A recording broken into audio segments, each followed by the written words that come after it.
ಎಲ್ಲರಿಗೂ ನಮಸ್ಕಾರ, ಶುಭೋದಯ. ಇವತ್ತು ಆಷಾಢ ಏಕಾದಶಿ. ಇವತ್ತಿನ ಈ ವಿಡಿಯೋದಲ್ಲಿ ಆಷಾಢ ಏಕಾದಶಿಯ ಪ್ರಾಮುಖ್ಯತೆ, ಆಚರಣೆ, ಉಪವಾಸ ಇದರ ಬಗ್ಗೆ ತಿಳಿಯೋಣ. ಈ ಏಕಾದಶಿ ಹಬ್ಬವು ನಮ್ಮ ಹಿಂದೂ ಧರ್ಮದಲ್ಲಿ ಅತ್ಯಂತ ಪವಿತ್ರ ಹಾಗೂ ಮಹತ್ವಪೂರ್ಣ ದಿನಗಳಲ್ಲಿ ಒಂದಾಗಿದೆ. ಇದನ್ನು ವಿಶೇಷವಾಗಿ ವಿಷ್ಣು ಭಕ್ತರು ಆಚರಿಸುತ್ತಾರೆ. ಈ ದಿನದಂದು ವಿಶೇಷವಾಗಿ ಜಪ, ತಪ, ಧ್ಯಾನ ಮತ್ತು ಪೂಜೆಯ ಮೂಲಕ ದೇವರನ್ನು ಆರಾಧಿಸುತ್ತಾರೆ. ಈ ಆಷಾಢ ಏಕಾದಶಿಯನ್ನು ಮಹಾ ಏಕಾದಶಿ, ಪ್ರಥಮ ಏಕಾದಶಿ, ಪದ್ಮ ಏಕಾದಶಿ, ದೇವಶಯನಿ ಏಕಾದಶಿ ಹೀಗೆ ಹಲವಾರು ಹೆಸರುಗಳಿಂದ ಇದನ್ನು ಕರೆಯುತ್ತಾರೆ. ಹಿಂದೂ ಕ್ಯಾಲೆಂಡರ್ ಪ್ರಕಾರ ಆಷಾಢ ಮಾಸದ ಶುಕ್ಲ ಪಕ್ಷದ 11ನೇ ದಿನ ಈ ಏಕಾದಶಿ ಬರುತ್ತದೆ. ಹಾಗಾಗಿ ಇದನ್ನು ಆಷಾಢ ಏಕಾದಶಿ, ಆಷಾಢಿ ಎಂದು ಕೂಡ ಕರೆಯುತ್ತಾರೆ. ಈ ಆಷಾಢ ಏಕಾದಶಿಯನ್ನು ವಿಷ್ಣುವಿನ ಶಯನ ಮಹೋತ್ಸವವೆಂದು ಕೂಡ ಕರೆಯಲಾಗುತ್ತದೆ. ಪರಮಾತ್ಮನು ಆಷಾಢ ಮಾಸದಿಂದ ಕಾರ್ತೀಕ ಮಾಸದವರೆಗೂ ಯೋಗ ನಿದ್ರೆಯಲ್ಲಿ ಇರುತ್ತಾನೆ.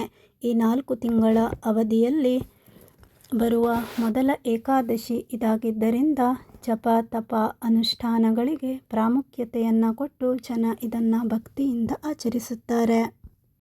ಏಕಾದಶಿಯ ಮಹತ್ವ: ಮೊದಲನೆಯದಾಗಿ ಆಧ್ಯಾತ್ಮಿಕ ಶುದ್ಧತೆ. ಈ ದಿನದಂದು ಉಪವಾಸವಿದ್ದು ದೇವರ ಧ್ಯಾನ ಮಾಡುವುದರ ಮೂಲಕ ನಮ್ಮ ಮನಸ್ಸನ್ನು ಶುದ್ಧಿ ಮಾಡಿಕೊಳ್ಳಬಹುದು. ಎರಡನೆಯದಾಗಿ ಪಾಪ ವಿಮೋಚನೆ. ಪುರಾಣಗಳ ಪ್ರಕಾರ ಈ ಏಕಾದಶಿಯ ದಿನ ಉಪವಾಸವಿದ್ದರೆ ಪಾಪಗಳು ಕೂಡ ದೂರವಾಗುತ್ತದೆ ಎಂಬ ಪ್ರತೀತಿ ಇದೆ. ವಿಷ್ಣು ಸಹಸ್ರನಾಮ, ಗೀತಾಪಾರಾಯಣ, ಹರಿಕಥೆ ಇತ್ಯಾದಿ ಪಠಣಗಳ ಮೂಲಕ ಪುಣ್ಯ ಸಿಗುತ್ತದೆ. ಮೂರನೆಯದಾಗಿ ವಿಷ್ಣು ಭಕ್ತಿಗೆ ಆದ್ಯತೆ. ಇದು ಶ್ರೀ ಮಹಾವಿಷ್ಣುವಿಗೆ ಸಂಬಂಧಿಸಿದ್ದರಿಂದ ಈ ದಿನ ವಿಷ್ಣುವಿನ ಆರಾಧನೆಯನ್ನು ಮಾಡುವುದರಿಂದ ನಮ್ಮ ಜೀವನವು ಶ್ರೇಯಸ್ಸು ಹಾಗೂ ನೆಮ್ಮದಿಯಿಂದ ಕೂಡಿರುತ್ತದೆ. ಸುಖ ಸಂತೋಷಗಳು ಸಿಗುತ್ತದೆ ಎಂಬ ಪ್ರತೀತಿ ಇದೆ.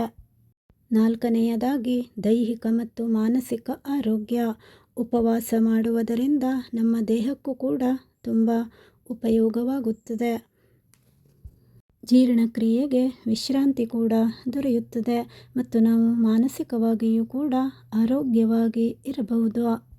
ಇದರಿಂದ ನಮ್ಮ ದೈಹಿಕ ಮತ್ತು ಮಾನಸಿಕ ಆರೋಗ್ಯವನ್ನು ಕೂಡ ಕಾಪಾಡಿಕೊಳ್ಳಬಹುದು. ಒಟ್ಟಾರೆಯಾಗಿ ಹೇಳಬೇಕೆಂದರೆ ಈ ದಿನ ತುಂಬ ಪವಿತ್ರವಾದ ದಿನವಾಗಿದೆ. ಹಾಗಾಗಿ ಎಲ್ಲರೂ ಭಕ್ತಿಯಿಂದ ದೇವರ ಆರಾಧನೆಯನ್ನು ಮಾಡಿ ಆ ಮಹಾವಿಷ್ಣುವಿನ ಅನುಗ್ರಹಕ್ಕೆ ಪಾತ್ರರಾಗೋಣ. ಈ ವಿಡಿಯೋ ನಿಮಗೆ ಇಷ್ಟವಾದರೆ ಲೈಕ್ ಮಾಡಿ, ಹಾಗೆ ನನ್ನ ಚಾನೆಲ್ನು ಕೂಡ ಸಬ್ಸ್ಕ್ರೈಬ್ ಮಾಡ್ಕೊಳ್ಳಿ. Thank you.